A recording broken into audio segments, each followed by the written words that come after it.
Téléphoner en se déplaçant fut possible à partir des années 70.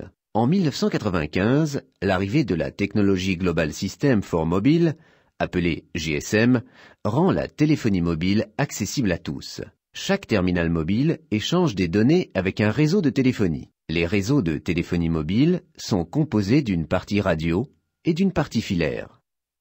La partie appelée sous-système radio assure les transmissions hertziennes et s'occupe de la gestion des ressources radio. Les téléphones mobiles communiquent avec des antennes appelées BTS pour Base Transceiver Station ou station de base en français. Les BTS sont des émetteurs-récepteurs capables d'analyser la qualité de la communication. Chaque antenne couvre une zone délimitée. On parle de réseau cellulaire. La partie aérienne correspond au réseau d'accès. Les BTS sont concentrés sur un contrôleur de station de base nommé BSC pour Base Station Controller. Le BSC est le cerveau du sous-système radio.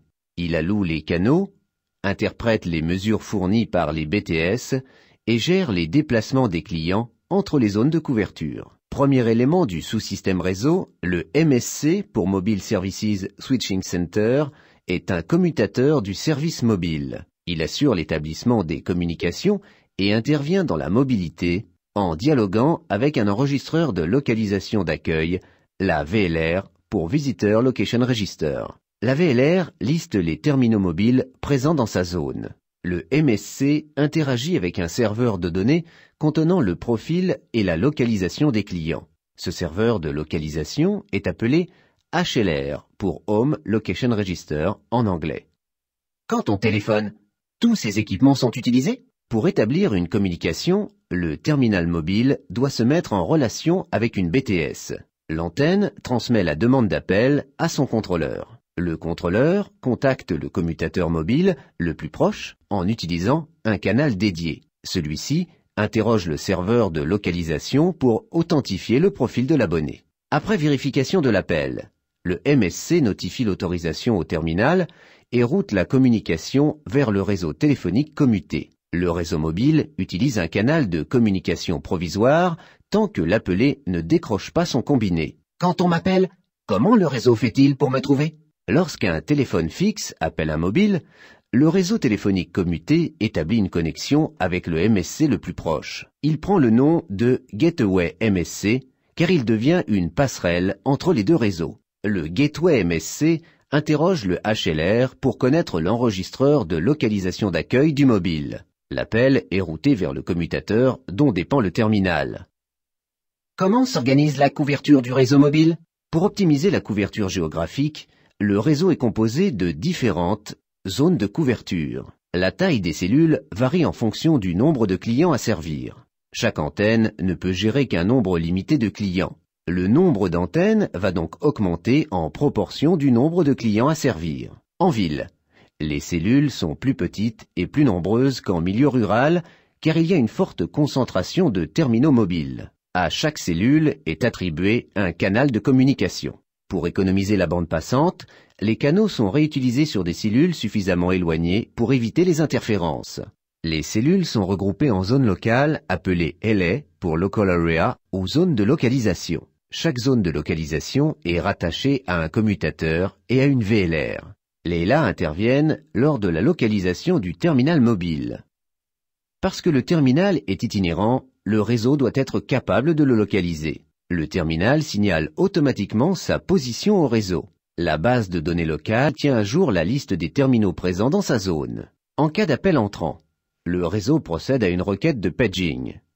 Un message est envoyé à toutes les cellules de la dernière zone visitée par le mobile. Le terminal mobile ouvre une communication sur la BTS et répond au réseau. Il est identifié et se met alors à sonner. Identifié? Même si je suis en train de voyager? La localisation est indissociable de la notion de mobilité. Lorsque le mobile passe d'une cellule à l'autre, le réseau effectue un relais de la communication. Il s'agit de la procédure de handover. La zone couverte par une antenne est limitée.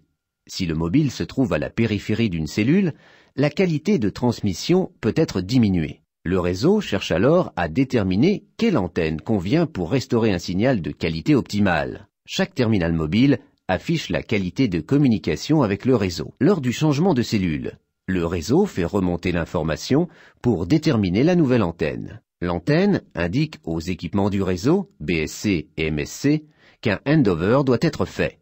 Le handover peut entraîner le changement du contrôleur de station de base, le BSC, et même du commutateur mobile, le MSC. Le handover peut également intervenir lorsqu'une antenne est saturée ou indisponible et ne peut gérer un terminal mobile de plus.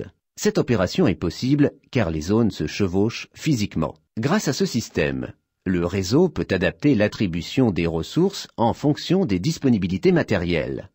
Et d'un pays à l'autre? Téléphoner à l'étranger nécessite de connecter plusieurs réseaux ensemble, vers un téléphone fixe. La communication passe par le réseau téléphonique commuté national qui l'achemine ensuite à l'abonné étranger. Lorsqu'un client part à l'étranger, il lui est toujours possible d'appeler et d'être contacté.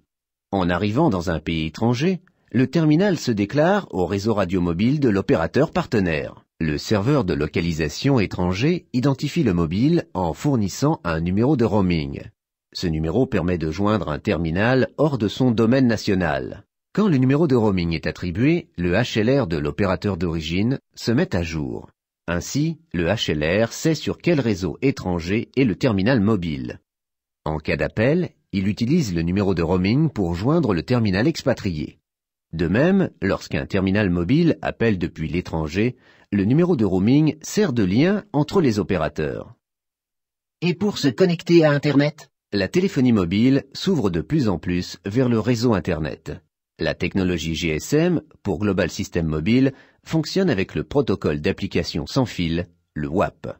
Le Wireless Application Protocol permet de surfer sur Internet en utilisant le réseau téléphonique commuté. Le GPRS, pour General Packet Radio Service, dédie une partie du réseau à l'accès Internet. Le débit est par conséquent plus important. Cette technologie permet l'introduction de nouveaux services comme l'envoi de musique et d'images. L'UMTS, Universal Mobile Telecommunication Services, demande l'implantation de nouveaux équipements, comme les antennes UMTS, et le contrôleur de réseau radio, le RNC, pour Radio Network Controller. Le débit Internet via UMTS atteint 2 mégabits par seconde théorique. Le transfert de la vidéo devient envisageable. C'est partout pareil? En raison des différentes techniques de multiplexage du signal, plusieurs normes de téléphonie ont émergé. Le GSM est la norme la plus répandue. Le CDMA1 concerne principalement la zone Amérique et le PDC exclusivement le Japon. L'évolution de ces normes de deuxième génération permettra d'établir une connexion avec Internet permanente et plus rapide. Le GPRS, bâti sur le GSM, annonce un débit théorique de 180 kilobits par seconde. La troisième génération est représentée par l'UMTS. Certaines zones seront aussi couvertes par des systèmes différents non compatibles. Ça veut dire qu'on doit changer de téléphone à l'étranger? Ces réseaux n'utilisent pas tous la même bande de fréquence ni les mêmes technologies. Les terminaux mobiles peuvent utiliser jusqu'à 3 fréquences différentes, 900, 1800 et 1900 MHz.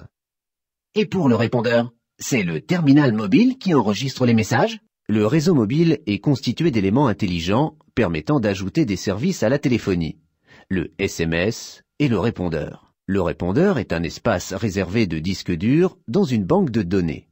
Lorsqu'un message est laissé, le serveur alerte le destinataire et met à disposition l'enregistrement du correspondant. Comment trouves-tu mon nouveau CD? Le SMS, Short Message Service ou service de message court, utilise la capacité du réseau mobile à fonctionner en mode paquet. Avant de parvenir au destinataire, le texte transite par un serveur de message court, le SMSC, qui signifie Short Message Service Center. Le message est dirigé vers le destinataire par une passerelle qui détermine le commutateur du mobile contacté. Lorsqu'un message est délivré, le serveur en est informé et peut envoyer un accusé de réception. Le MMS concerne le texte, l'image et le son. Avec les réseaux de troisième génération, le transfert de vidéo sera possible. Ce type de service permet par exemple d'envoyer de la musique. Là encore, le réseau mobile fait appel à un serveur spécifique. Comme pour le SMS, le serveur gère la livraison du message au destinataire. Du côté utilisateur, les terminaux mobiles se perfectionnent. Tous les appareils à vocation mobile pourront s'enrichir de capacités de communication.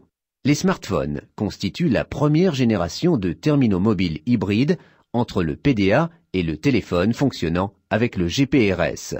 Avec l'arrivée de l'UMTS, ces terminaux permettront de visionner de la vidéo, de surfer ou de jouer sur Internet, d'utiliser les services e-mail et d'accéder à de nombreux services online tout en se déplaçant.